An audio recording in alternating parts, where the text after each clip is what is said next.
Just touching us and Servant President of the National Joint Action Committee, Browne-Campbell, who ran the Tobago arm of NJAC in 1970, says before 1970, less than 8% of the country's businesses were owned by locals.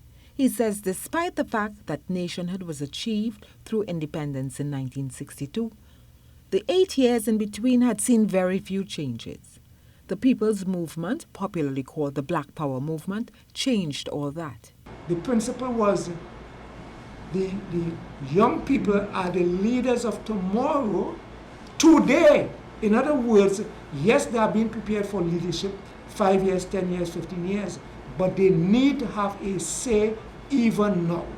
He adds, NJAC, who launched the People's Movement, advocated for banks to be at least 51% locally owned and for Caribbean students to be graded by a regional organization. We are the ones who really began that process of bringing the women into politics before 1970. That didn't exist. And everyone needed to have a say, the youths, the women, the men, the workers, whoever they may be. Servant Mohini highlights one of the most notable effects of the People's Movement. The crime rate was just disappearing. And when I say 1970, I'm not talking about 12 months. We only had 56 days on the streets before the government